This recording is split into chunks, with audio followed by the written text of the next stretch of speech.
안녕하세요. 반갑습니다. 이충훈입니다. 지난 겨울은 유난히 더 길었던 것 같은데요. 춥고 어두웠던 시간을 지나 마침내 봄꽃이 피어났습니다. 이렇게 기분 좋은 바람이 살랑일 때 의미 있는 나들이를 떠나보면 어떨까요? 다시 맞는 새 봄은 따스한 햇살로 가득하길 바라며 우리 삶의 가치를 영화에 담았습니다. 4월 30일부터 5월 9일까지 열리는 제26회 전주국제영화제 민성욱 집행위원장과 함께 미리 만나보겠습니다. 안녕하세요. 반갑습니다. 네, 반갑습니다. 네. 자, 영화제 곳곳에서 아마 시민분들과 인사를 또 드릴 것 같은데요. 네. 미리 TV를 통해서 우리 시청자분들께 인사 말씀해 주시면 어떨까요? 네. 안녕하세요. 전주국제영화제 공동집행위원장 민성욱입니다. 반갑습니다. 네, 반갑습니다. 네. 야, 벌써 26회를 맡게 됐습니다. 네. 네.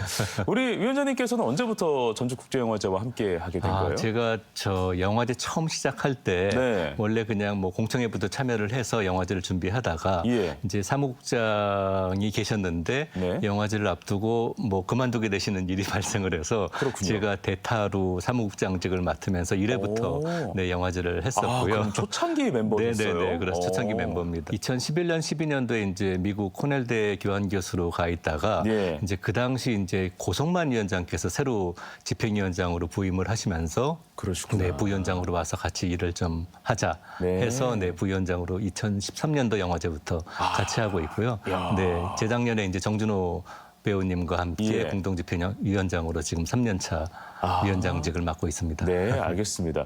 지금 하시는 또 업이 교수님이라고 제가 알고 네네. 있고 그렇습니다. 저기 완주에 있는 그 백제예술대학교에 네네네. 계시잖아요. 네네. 그 전북에 굉장히 좀 오랫동안 네. 그 교수 일도 하시면서 네. 또 영화제 업무도 하시고 네. 그 우리 지역이 좀 예술과 영화로 어떤 시각으로 봤을 때 좀 어떤 것 같으세요? 너무 훌륭하죠. 저변도 훌륭하고 네. 아시다시피 50년대, 60년대 이제 그 전주에서 많은 영화들이 제작이 되고 해서 네. 굉장히 그 지역 영화사 전주라는 입장에서 봤을 때도 굉장히 중요한 곳이고요. 네. 그래서 이제 전주 영화제가 시작됐다고 볼 수가 있는 것이죠. 네. 네, 알겠습니다. 올해 영화제 슬로건이 네. 우리는 늘 네. 선을 넘지 네네. 슬로건입니다. 작년에도 이 슬로건이었잖아요. 네, 저희가 이제 정준호 위원장이랑 같이 임기를 예. 시작하면서 내건 슬로건이 예. 우리는 늘 선을 넘지라는 것이고요. 네. 그래서 이제 보통 슬로건을 매년 바꿔야 된다 하시는 분들도 계시는데 전주영화제 같은 경우에는 집행위원장 임기 동안 예. 내 슬로건을 그냥 한 가지로 3년씩 이어가고 있어요. 그래도 되죠, 뭐. 네, 네. 이충직 위원장 시절에는 영화 표현의 해방구, 그리고 이준동 위원장 시절에는 또 제일 힘들었던 시기인데 코로나 시기에 위원장직을 3년 동안 맡으셔서 그러셨구나. 그때는 그 BTS가 이제 라이프 고스 온이라는 노래를 예. 냈어요. 그래서 그 삶은 계속된다. 그래서 저희 영화제 슬로건도 필름 고스 온, 영화는 계속된다. 네, 그런 슬로건을 했었고 네. 이번에 정 위원장이랑 저 같은 경우에는 우리는 늘 선을 넘지. 예. 그러니까 정해진 규범 이런 것들을 좀 넘어설 수 있는 합법적인 테러 내에서 그래서 그런 의미를 담아서 여러 가지 새로운 기발하고 발칙하고 그런 영화들을 한번 선보이자 하는 의미를 담고 있습니다. 네, 알겠습니다. 그러면 어떤 선을 넘는 영화들이 네. 우리를 기다리고 있을까요? 네, 저희가 이번에 이제 영화제 같은 경우에는 여러 섹션들이 준비가 돼 있는데 예. 이제 기본적으로 이제 한국 경쟁, 한국 단편 경쟁, 국제 예. 경쟁 이거는 이제 영화를 처음 만들거나 두 번째 만드는 감독들이 이제 그 수상을 겨루는 그런 분야이고요. 예. 예를 들어서 이제 전주영화제 처음 시작했을 때 홍상수 감독의 오수정이라는 작품이 개막작이었고 예. 당시 이제 봉준호 감독이 첫 영화 폴란다스의 개로 영화제를 찾았고 맞아요. 그리고 유승환 감독이 죽거나 혹은 나쁘거나라는 영화로 또 영화제 저희 전주영화제를 통해서 다 데뷔를 하신 감독들이세요. 지금은 네, 워낙 유명해지셨고 그랬구나. 지금 네. 이제 전주영화제를 통해서 이제 소개가 되는 신인 감독들이 예. 경쟁 부분의 감독들이 어떻게 성장할지를 바라보는 것도 이제 영화제를 보는 재미 중에 하나고요. 네. 이제 여러 섹션들이 있는데 전주영화제가 이제 독립 대한 영화를 이제 추구하다 보니까 맞습니다. 너무 어렵게들 생각하시는 작품들이 많고 가서 좀 보면은 약간 좀 우리의 어떤 통념과는 좀 다른 네, 어떤 네. 예술적인 영화들이 좀 많이 있기도 하고 그런 네. 섹션들이 이제 프론트 라인이라든지 예. 영화보다 낯선이라든지 이런 데서는 정말 전주다운 그런 영화를 보실 수가 있고요. 예. 근데 나는 그런 거 너무 어려워서 보기 힘들다 하는 분들은 시네마 천국이라든지 월드 시네마 이런 분야의 영화들은 예. 그래도 전 세계의 영화 흐름을 보여줄 수 있는 작품들이라 시민분들도 편하게 보실 수가 있고요. 근데 저희가 매년 이제 특별전을 준비하는데 올해는 저희가 작년에 정말 큰일을 겪지 않았습니까? 맞습니다. 12월 3일에 이거는 우리 영화제에서 좀 짚어봐야 되겠다 해서 우리와 같은 그런 민주주의의 그런 그 갈등을 겪고 있는 나라들의 다큐멘터리를 6편을 골라서 다시 민주주의로라는 섹션을 만들어서 상영을 할 예정이에요.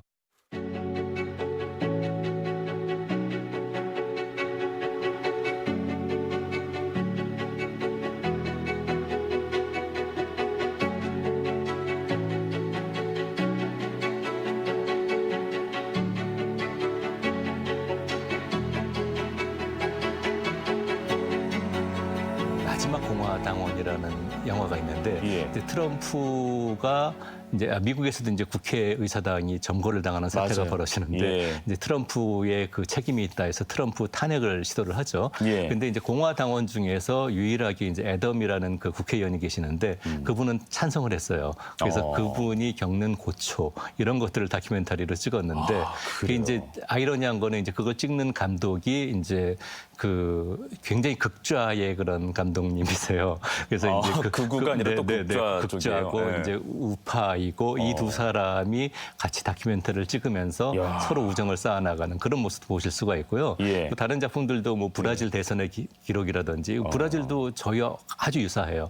뭐 부정선거 주장을 하고 의회를 점거하고 뭐 하는 그런 대선 과정들의 기록들 그리고 뭐 수단에서 우리를 기억해줘라는 그런 영화라든지 진짜 의미 있는 작품. 네, 노르웨이식 데모크라시라고 해서 노르웨이 같은 경우에도 이제 그 이슬람 이주민들이 많이 있는데 그분들과 워낙 생활 방식이 다르다 보니까 그분들을 혐오하는 집단들이 생겨나서 헤이트 스피치를 하고 뭐 하는 것에 이제 맞서 싸우는 뭐 그런 과정들을 또 다큐멘터리로 찍은 그런 뭐 재미있는 그 민주주의 영화들이 있으니까 그 점에 포커스를 맞춰서 보시면 재미있으실 거예요. 우리가 알 법한 나라들에게도 이런 사건들이 있었어? 라는 것을 새롭게 좀 알게 되니까 뭔가 크게 와닿을 것 같기도 하고. 뭐 필리핀이라든지 슬로바키아라든지 뭐 이런 나라들 다큐도 있으니까 한번 같이 보시면 좋을 것 같습니다. 알겠습니다. 왜 그 영화제의 상징은 또 개막작과 폐막작에서 또 드러난다고 하잖아요. 이번에 또 어떤 작품들이 또 올라올지도 궁금하기도 하고요. 개막작은 루마니아 감독 라두주데 감독이 만든 콘티넨탈 25라는 작품이고요.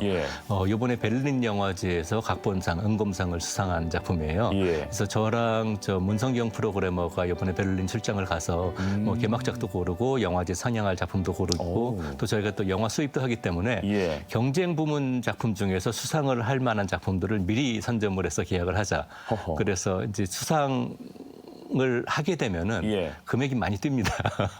그렇죠. 몇 배로 뛰기 때문에 미리 좀 알아보고 좋다고 판단되는 영화를 저희가 판단을 해서 콘티넨탈 25라는 작품을 결정을 했고요. 수입을 하기로 했고요. 그래서 저희가 개막작으로 선보이게 되는데 감독님이 굉장히 유쾌하고 재밌는 분이시라서 꼭 모시고 싶었는데 그 공황장애가 있어요. 그래서 비행기를 못 타세요.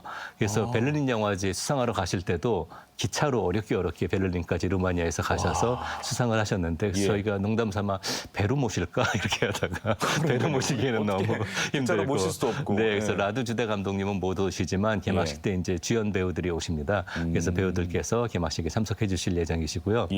그리고 폐막작 같은 경우에는 김호경 감독님의 기계의 나라에서라는 다큐멘터리예요.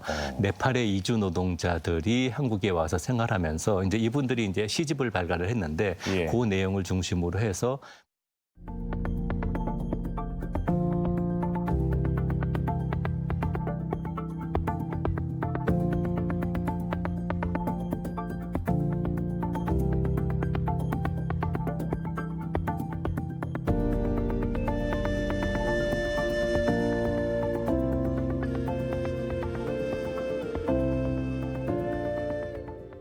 보통 이제 이주민 노동자의 삶이란 것은 저희가 뭐 TV 다큐라든지 뭐 영화라든지 많은 곳에서 이렇게 친숙하게 봐와서 그닥 뭐 새로울 것이 없는 소재이기는 한데 이 작품 같은 경우에는 이주민 노동자들의 시각에서 한국을 바라보는 그런 시선들이 잘 담겨 있어서 다큐멘터리가 초반에는 이렇게 좀 잔잔하게 흐르지만 마지막에 가서는 정말 가슴을 울리는 그런 영화이고요. 김호경 감독님 같은 경우에는 이번에 데뷔작이세요. 근데 아시다시피 김호경 작가께서는 40여 년 동안 이제 다큐멘터리 이제 작가로서 기획에 참여하시고 제작자로도 활동을 하셨는데 네네. 이번에 처음으로 감독 데뷔를 하셨는데 그게 이제 폐막작으로 선정이 돼서 네. 저도 되게 의미 있게 생각하고 있습니다. 네, 알겠습니다. 네. 영화제를 꾸리면서 가장 신경 써야 되는 게 물론 이제 선정하는 작업이기도 하지만 많은 사람들이 불편함 없이 또는 소외되는 사람 없이 네. 모두가 이렇게 한 마음으로 시청할 수 있는 다양한 상영 방법을 고려하는 것도 굉장히 중요하잖아요. 네네. 전주국제영화제라면 그 부분이 좀 다를 것 같습니다. 네. 이제 극장에서 영화를 보는데 좀 어려움을 겪는 분들이 장애인 분들이 계시죠. 맞아요. 그래서 저희가 이제 장애인 분들도 함께 영화를 볼 수 있게 베리어 프리 영화를 준비를 해서 상영을 합니다. 그래서 이번에는 가치보험 영화라고 해서 가치보험 영화제 분들과 같이 협업을 하는데 예. 이제 시각장애인, 청각장애인들이 와서 영화를 같이 볼 수 있는 그런 저희가 조치들을 취해요. 영화에 뭐 자막을 입힌다든지 뭐 나레이션을 입힌다든지 해서 예. 이게 좀 제작비가 좀 많이 들어서 사실은 그렇죠. 예. 영화제 사기가 좀 쉽지는 않은데 예산상의 문제 때문에 그래도 저희가 이제 정준호 위원장이랑 처음 위원장을 하면서 네. 이런 베리어 프리 영화제에 우리가 좀 힘을 싣자 해서 어허. 처음에는 이제 4편으로 이제 아주 작게 시작을 했는데 예. 작년에는 8편을 상영을 했고요. 올해는 15편을 상영을 합니다. 점점 늘어나네요. 네네네. 의미가 그래서- 있었고 분명히 네네. 반응도 있었기 때문에. 네, 그렇죠. 예. 그리고 이번에는 특히 이제 김보라 배우께서 예. 홍보대사를 또 맡아주셔서 예. 베리어 프리 영화에 대해서 이제 많이 홍보를 해주실 예정입니다. 그래요. 김보라 배우는 아시다시피 뭐 스카이캐슬에서 정준호 위원장의 네. 딸로 출연을 네, 했었기 네. 때문에 부녀지가 이제 영화제 홍보를 많이 해주실 거라고 네. 믿고 있습니다. 알겠습니다. 뭔가 이 슬로건과 네. 그다음에 전주국제영화제가 갖고 있는 그런 이미지와 참 맞닿아 있는 그런 방식이기도 해서 네. 뭔가 가슴이 좀 더 뭉클하기도 하고 네. 또 뿌듯하기도 하고 그렇습니다. 네. 네. 영화제가 직접 제작에 참여한 작품도 있다고 들었습니다. 네. 전주영화제가 처음 시작할 때 보통 영화제는 이제 소비하는 그렇죠. 게 이제 영화제인데 맞아요. 저희는 생산하는 영화제란 키치프레이즈로 그게 참 신기해요. 네, 1회 네. 때부터 이제 저희가 감독 3인을 선정을 해서 디지털 3인 3색이라고 해서 네. 단편 영화 3편, 30분짜리 3편을 만들어서 계속 이제 영화제에서 소개를 했었어요. 예. 그래서 굉장히 거장 감독들도 많이 참여를 했었죠. 뭐 차이밍량 감독님 그리고 뭐 봉준호 감독. 홍상수 감독, 뭐 중국의 잉량 감독, 예. 뭐 일본의 뭐 수아노부히로 감독, 아오야마 신지 감독 등 세계적으로 유명한 감독들이 다 이 디지털 3색에 참여를 해서 예. 저희가 쭉 이어져 오다가 이제 아무래도 단편 영화이다 보니까 극장에서 관객들을 만날 기회를 영화제가 아니고서는 잘 만나기가 맞아요. 힘들어서 저희가 10년, 11년 전부터 이제 장편 영화에 투자를 하자. 오. 그래서 뭐 전주 시네마 프로젝트라고 해서 이제 예. 장편 영화에 저희가 투자를 하고 제작을 하는 그런 프로젝트를 시행을 했는데 성과가 굉장히 좋았어요. 그래서 보통 한국 작품 한두 작품, 뭐 해외 작품 한두 작품 그래서 이제 저희가 제작을 하는데 예. 재작년 작년에 저희가 이제 제작한 로이스 파티노 감독이 만든 삼사라라는 작품이 재작년 베를린 국제영화제에서 심사위원 대상을 받았었고요. 와. 그리고 작년에는 또 저희가 마찬가지로 또 공동 제작한 벤 러셀 감독의 다이렉트 액션이라는 작품이 또 작품상을 받았어요. 그래서 예. 이게 보통 베를린에서 상 받는 상영만 돼도 굉장히 큰 일인데 상을 저희가 받는다라는 제작을 한 영화, 공동 제작한 영화가 예. 2년 연속 수상을 해서 굉장히 자부심을 갖고 있는데 사실 언론에 그렇게 잘 보도가 안 돼서 예. 저희는 좀 안타깝게 생각을 하는데 이 기회를 들어서 좀 자랑을 하고요. 네, 맞아요. 올해 이제 저희가 같이 제작에 참여했던 작품은 이일하 감독의 호르몬이란 다큐멘터리예요. 그 일본의 이제 제1교포 3세 자이니치죠. 3세로서 이제 사업가로서 활동하고 있는 신수곡 여사님의 그런 투쟁인데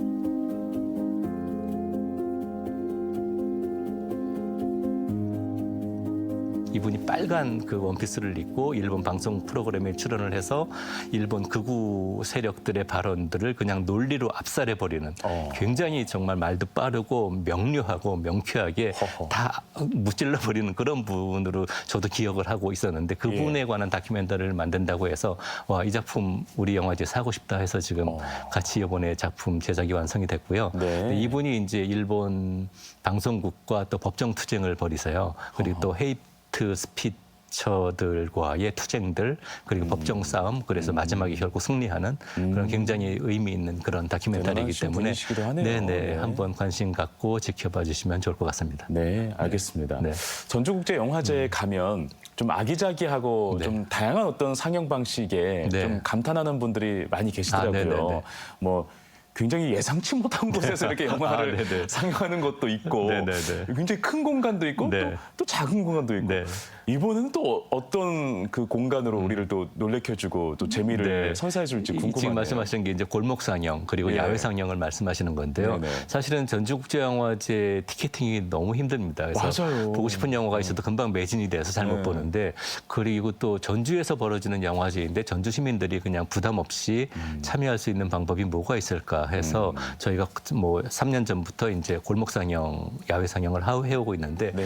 티켓팅 하실 필요 없이 뭐 영화의 거리 이렇게 걸으시다가 보면은 어디선가 영화를 상영하고 있을 그건 거예요. 티켓팅이 필요 없는 거예요? 네네네. 무료로 보실 수 있고요. 뭐 어디 담벼락에 그냥 영화를 상영을 하고 뭐 풍남문에서도 상영을 하고 영화의 거리 곳곳 한 10군데 이상에서 저희가 상영들을 하고 있으니까 예. 뭐 영화의 거리 그냥 슬슬 마실라고듯이 나오셔서 지나가다가 영화를 편하게 보실 수 있는 네. 예. 그런 프로그램이고 또 야외 상영 같은 경우에는 전라가명 옆에 이제 공간에서 이번에 또 새롭게 또 야외 상영을 또 하는데 네네. 또 다른 여러 군데에서도 상영을 해요. 그래서 영화제가 끝나고 나서도 거의 9월까지 아마 저희가 주말마다 상영을 할 예정이라 그렇구나. 네, 전주 시민분들은 골목 상영, 야외 상영, 티켓팅에 실패하신다면은 예. 네, 이걸 노려보시면 좋지 않을까 생각합니다. 네. 위원장님께서 생각하시기에 네. 야 정말 이 야외 상영 네. 뭐 이런 골목 상영 네. 뭐 여러 가지가 있는데 네. 이 상영은 정말 기가 막혔다 아이디어 정말 좋았다 하는 게 뭐가 있습니까? 자부하는 거. 예. 저희 영화제에서요. 예, 예. 사실은 이게 이 아이디어는 사실은 그 시네마 천국이라는 영화, 그 마을에서 네, 같이 영화를 보는 그런 공간에서의 그런 경험들 이런 것들에서 이제 착안을 해서 네. 네, 골목 상영을 했는데 뭐 어느 한 작품 딱 꼽긴 뭐 하고요. 예. 어쨌든 그 예상치 못한 곳에서의 관람, 네, 거기에 포인트를 두시면 되실 것 같아요. 네. 알겠습니다. 네. 자 이제 뭐 전주하면 영화라는 키워드가 따라오고 또 영화하면 또 전주라는 키워드가 따라오게끔 네. 이 전주국제영화제가 정말 수세월 동안 많은 사람들에게 사랑을 받고 있습니다.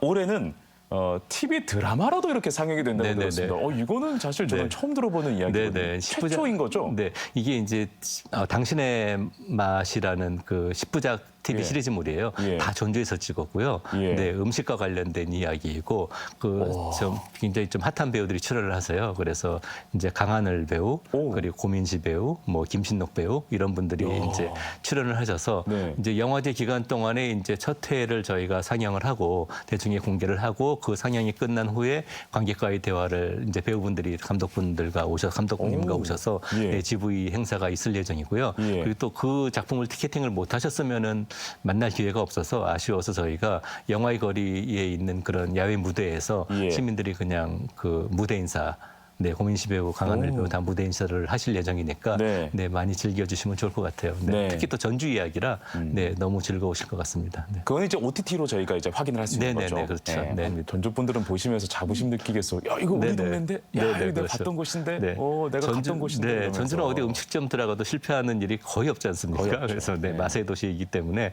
네, 전주와도 잘 어울리는 그런 작품이라고 볼 수 있어요. 네, 알겠습니다. 영화제 기관과 또 5월 연휴가 겹쳐 있기 때문에 아무래도 많은 분들께서 또 네. 영화제를 많이 찾아주실 거라 생각이 듭니다.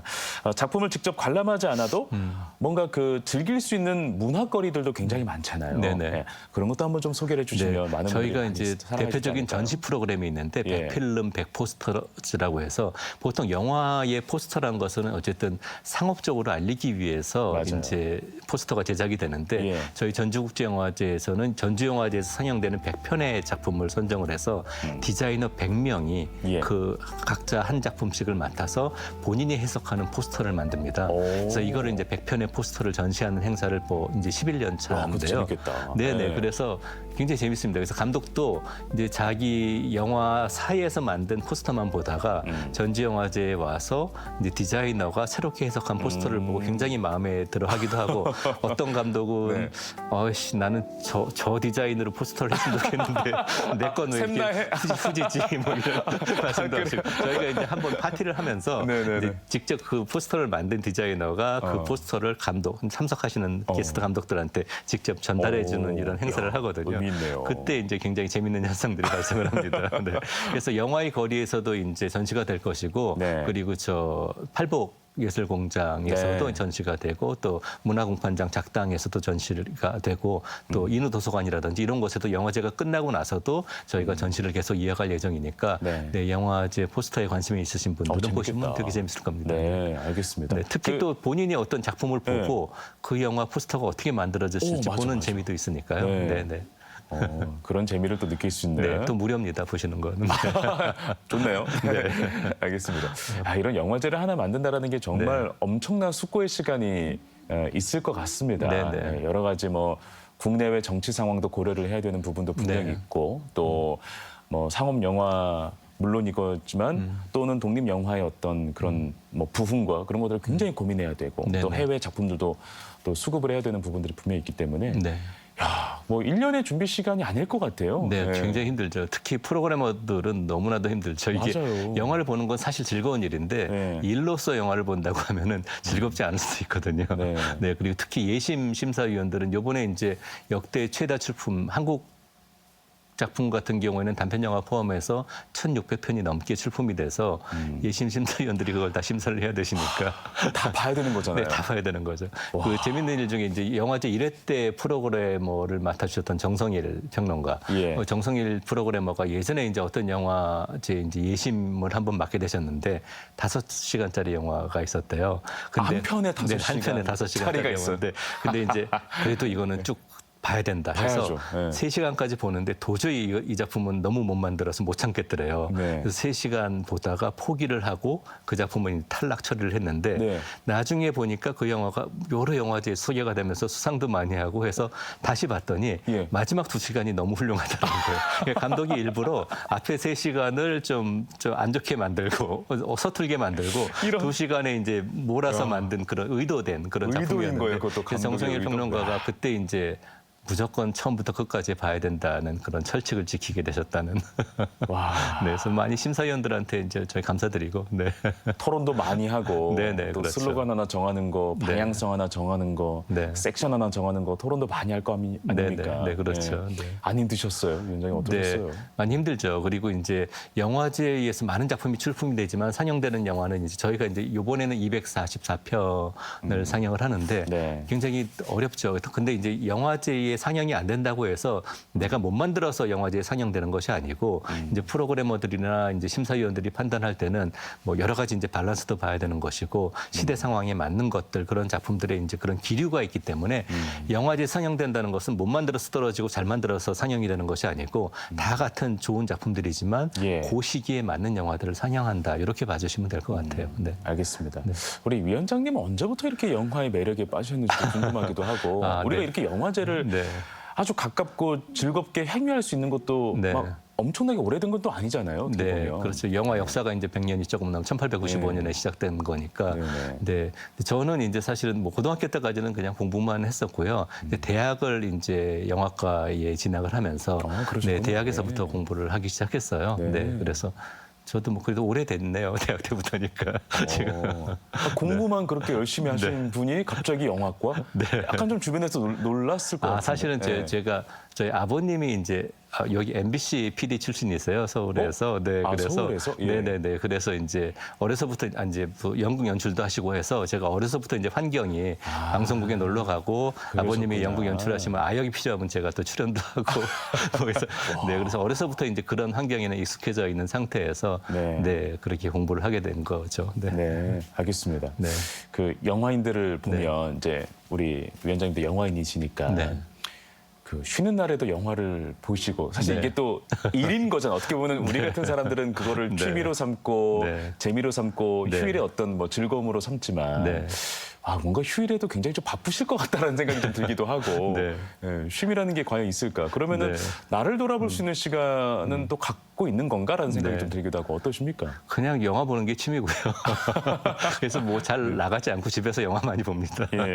그래서 뭐 시간 여유가 되면 시리즈물도 보는 편이고요. 네. 저는 또 이제 학과가 방송연예과라 예. 근데 이제 방송에 관한 것들도 봐야 돼서 네. 네. 뭐 시리즈물도 많이 즐겨 보고 있는데 시리즈물은 근데 너무 좀 길어서 맞아요. 네, 좀 많이 힘든 일이죠. 네. 근데 그러시구나. 뭐 즐거우니까 뭐 하고 있습니다. 네, 알겠습니다. 네. 그 직접 영화를 제작하신 적도 있으시죠? 뭐 영화제에서 저희가 이제 아까 말씀드린 공동 제작들을 하면서 예. 뭐 투자 청과를 맡거나 뭐 기획을 맡거나 하는 일들을 하고요. 이제 이제 좀 재밌는 에피소드를 하나 말씀드리면 제가 대학교 3학년 때 이제 그 16mm 이제 필름으로 영화를 찍는데 네. 당시에 이제 제가 3학년이고 1학년 신입생들이 좋은 배우들이 많이 들어왔었어요. 오, 네. 그래서 뭐 박중훈, 뭐 변우민, 오. 뭐 김희애, 네. 조용원, 뭐 전인화 뭐 이런 배우들이 이제 2년 후배들이요? 네, 2년 후배들로 들어왔는데 네. 제가 이제 16mm 영화 시나리오를 쓰고 이제 연출을 하고 찍고 있는 와중에 박중훈 배우가 어느 날 찾아와서 예. 형 저 꼭 영화에 출연하고 싶어요 그러더라고요. 그래서 뭐 없는데 네. 출연하고 싶다는데 그 절실함이 느껴져서 네. 제가 씬을 하나 만들어서 박중훈 배우가 출연하는 그런 그 시나리오 하나 더 추가를 해서 영화를 찍었거든요. 근데 이제 박중훈 배우가 대단한 게 이제 1학년 때인데 예. 그 형 저 자기가 나오는 분량 필름을 좀 잘라달래요. 그래서 왜 그랬더니 이제 영화사마다 돌아다니면서 그걸 보여주면서 배우 데뷔 기회를 잡고 싶다는 거예요. 그래서 야 이걸로 되겠냐 근데 진짜 어쨌든 그래서 열정적이다. 뭐 예. 하고 싶으면 한번 해봐라 그랬더니 필름을 잘라가서 그 필름이 아직까지 저한테 없어요. 돌려받지 못해서. 하긴 그때는 복사본 만들기도 조금 그런 시대가 아니었으니까. 아. 그래서 이제 영화사를 돌아다니다가 그때 이제 이황린 감독을 만나서 깜보라는 영화의 주연을 따내요. 이제 대단하신 김혜수 분이다. 배우랑 같이 이제 야. 남녀 주연으로 이제 영화 데뷔를 하게 됐죠. 그래서 예. 박중훈 배우가 항상 하는 얘기가 16mm를 데뷔시켜준 감독님을 저라고 하고 이제 35mm 영화를 데뷔시켜준 감독이 이황린 감독이라고 하면서 네. 항상 이렇게 만나면 반갑게 형 이렇게 불러주고 하는 그런 아주 대단한 후배가 있습니다. 정말 뭐 두드리는 사람에게 분명 기회는 오는 거라는 걸 네. 또 이렇게 또 이렇게 알게 됐습니다. 네. 네. 직접 이렇게 연기를 해보신 적은 없으십니까, 위원장님? 위원장님도 캐릭터가 있으셔가지고 좀 어렸을 잘하셨을 것 같은데. 네, 아역 때는 좀 했었는데 뭐 그렇게 뭐 이렇게 그 통으로 이렇게 시리즈에 쭉 출연하지는 않았고요. 그러니까 네. 그때 이제 무슨 뭐가 있다 하면은 좀 초등학교 때까지는 제가 당신 국민학교였는데 네, 좀 출연했던 경험들이 있습니다. 성인이 되고 나서는 나도 좀 아니요, 저는 박중훈 뭐 후배처럼 야, 저 친구처럼 좀 더 네. 잘할 수 있을 것 같은데 약간 뭐 그런 배우들이 이렇게 돈을 많이 벌 시대가 올 줄은 몰랐어요. 아 그때는 지금 그때 그걸 알았다면 네, 뭐 어떻게 시도해봤을 수는 있겠죠. 알겠습니다. 네. 자 이제 영화인으로 쭉 살아가고 계십니다. 굉장히 오랜 세월 동안 또 영화 발전을 위해서 노력도 많이 하고 계신데 네. 우리 위원장님이 생각하는 영화란 무엇이다 이렇게 정의할 수 있겠습니까? 네. 영화란 무엇인가라는 굉장히 어려운 질문인데. 굉장히 어렵죠. 네, 네. 저희 90년대에 아마 이제 영화과 교수들께서 영화란 무엇이란간 책을 발간을 하셨어요. 이제 뭐 회비도 마련할 목적으로 저작권으로 그래서 이제 모임도 갖고 했는데 그 책을 보더라도 사실은 뭐라고 답변하기가 굉장히 어려운데 저한테 이런 질문을 하신다면은 저는 함께 보는 거다라는 말씀을 드리고 싶어요. 영화는 함께 보는 거다. 네, 뭐냐면은 이제 아까 세계 최초의 영화 얘기를 했었는데 1895년도에 루미에르 형제가 만든 열차의 도착이라는 그런 다큐멘터리가 있는데 그 사실은 그거보다 한 4년 먼저 좀 1891년에 에디슨이 키네토스코프라는 그런 장비를 개발을 해서 영화를 찍어요. 근데 에디슨이 만든 그 장비는 뭐 학교 뭐 요새 이제 교탁만한 그런 크기에 혼자 이렇게 영화를 보는 거예요. 네, 같이 볼 수 있는 게 아니라 혼자 이제 뷰파인드에 이렇게 눈 대고, 네네네, 거기에 보는 게 에디슨이 발명한 거고, 미국은 우리가 최초의 영화 발명국이다 얘기를 하죠. 예. 근데 프랑스는 우리다, 루미에르 형제다. 근데 세계적으로 루미에르 형제가 만든 작품이 세계 최초의 영화로 인정받는 이유는 이제 한 카페를 빌려서 그 그랑 카페라는 곳이었는데 그 카페에서 관객들을 모아놓고 영화를 상영해서 함께 봤다는 그 점 때문에 이제 최초의 영화가 됐거든요. 그래서 요새 이제 저희가 코로나를 겪으면서 극장에 잘 안 가시고 맞아요. 집에서 다 OTT로 집에서 보시고 이렇게 혼자 보잖아요. 보고 하는데 네. 사실은 그거는 영화가 아니라고 생각을 해요. 그러시구나. 네, 그래서 저는 이제 함께 같은 공간에서 같은 작품을 보면서 감정을 공유하고 같이 슬퍼하고 맞아, 기뻐하는 이것이 영화다라고 생각을 해서 함께 보는 것이라고 말씀드리고 싶습니다. 진짜 맞는 말씀이신 것 네. 같네요. 그러니까 콘텐츠만 향유하는 것이 아니라 네네. 그 콘텐츠를 보면서 내 주변 사람들과 감정을 교류하는 것. 네네. 그것이 영화이다. 네네. 라는 얘기를 하는 거예요. 네네. 진짜 맞는 말씀 같아요. 네. 답은 없는 것 같고요. 어쨌든 뭐 여러분들이 다 각기 생각하는 방식이 다르겠죠. 네, 알겠습니다. 자, 끝으로 이 전주국제영화제가 어떤 영화제로 좀 기억됐으면 좋을지 아, 네. 우리 위원장님으로서 바람을 또 이야기해 주시면 어떨까 네. 싶습니다. 그 뭐 전주 시민들 입장에서 보면은 우리 도시에 내가 살던 시대에 이렇게 좋은 영화제가 있었다. 함께 할 수 있어서 기뻤다. 하는 이야기를 들을 수 있는 그런 영화제가 됐으면 좋겠습니다. 네, 알겠습니다. 자, 올해로 이제 26회를 맞이했고 네. 앞으로 뭐 30회, 40회 때도 우리 위원장님께서 더 멋진 활약을 해주시면 좋을 것 같다는 생각을 좀 개인적으로 해보고. 네, 그렇게 살아있을지 훌륭하신 모르겠는데. 네, 알겠습니다. 우리가 앞으로 맞이할 봄날에 대해서 이 영화를 통해서도 많은 사람과 함께 공유하고 함께 감정을 나누는 네. 그런 영화제 기간이 되었으면 참 좋겠다라는 생각을 해보네요. 네. 자, 영화제 저희도 응원 많이 하겠습니다. 네. 오늘 나와서 고맙습니다. 네, 감사합니다.